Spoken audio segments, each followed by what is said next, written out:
Bed-Stuy was my mother's womb. Her walls protected me from the crack era. And Bainbridge Street, her umbilical cord, passed on blood of both conquering lions of Judah and Black Panthers, mirroring Ethiopia from the west. But Flatbush was my breast milk and training wheels before my teething enamel penetrated the love of my pink gums, allowing me to devour gifts brought at the rebirth and to walk through the ancient town of Canarsie, telling others my connection with my Indian kinfolk. Patois crept into the room of my black English, a new form of Brooklynese. Fail funny was of me tongue, and they are fine posters of incense me tasted in potluck simmering on Sutter Avenue.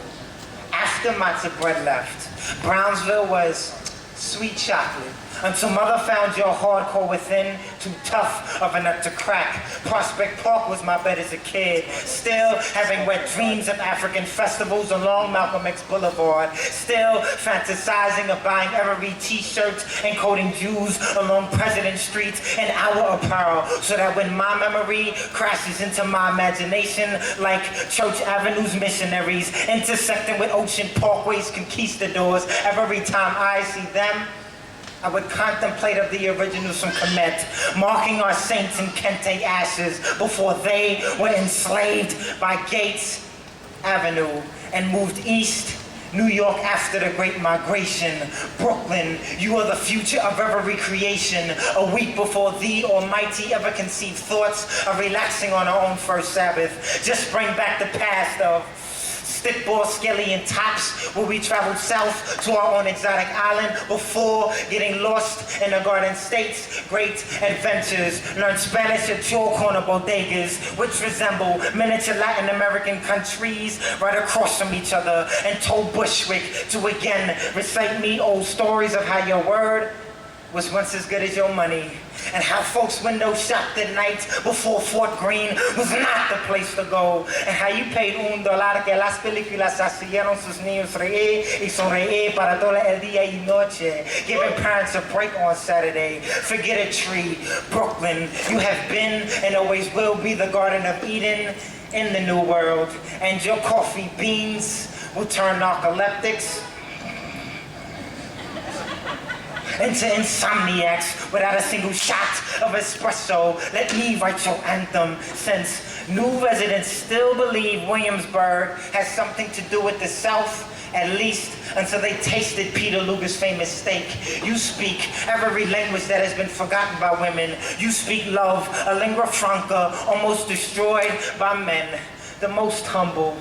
And yet if folks cross you, Brooklyn, you are tougher than arms without hands and fingers, reaching to pick nails, slammed into steel, after being coated in crazy glue. Remind others, residing elsewhere is the first sign of insanity. How dare they not make America's favorite hometown a permanent dwelling? Fell in love with you before memorizing my zip code, and you are the only thing keeping me from moving back to Africa. Faithfully yours and forever. Definition. Thank you.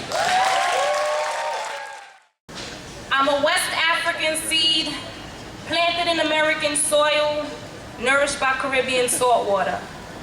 Urban, Brooklyn-based swagger soaked in Sierra Leonean vibes and Trini pepper sauce. Tell me you can't see blackness in my footprints. Been stepping in mahogany shade from day one. Sable suns tanned my mother's womb. Been brown since mommy's egg was hard-boiled into a baby. Walked into this world on ethnic stilts like Moko Jumbies on Picton streets.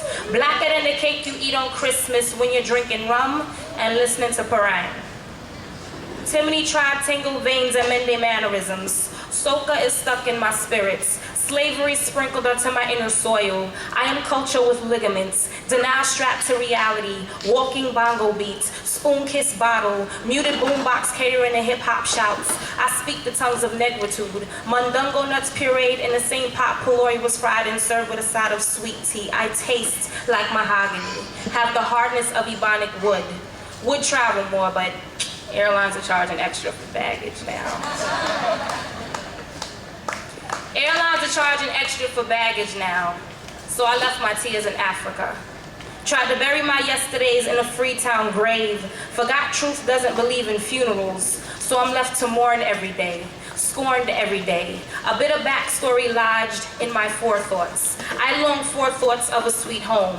Walk with sour memories stuck in my brain's palate. Teeth marks on my spleen from when life became a backbiter, cause back home, there were no iron-fisted rules. Laws were enforced through dismembered elbows, displaced kneecaps, hands, feet, gone. Never will I know the true purpose of digits. Meanwhile, you all count on our suffering. Dance to our distress's percussion. Two-step, finger snap, Louisiana stomp, while our limbs dangle from your necks. While our mothers drip from your ears. While our perished are put on parade. Spectacles of our sorrow, even in your alleged empathy. Grace a stage, kill a mic, leave an audience comatose, all so you can call yourself conscious. Mention us on a record, sell our stories for profit, then pocket our pain. Our objections, irrelevant. As black cons, yay, Western exploitation. Good thing I left my tears in Africa, because this here trip would have cost me a fortune. Peace.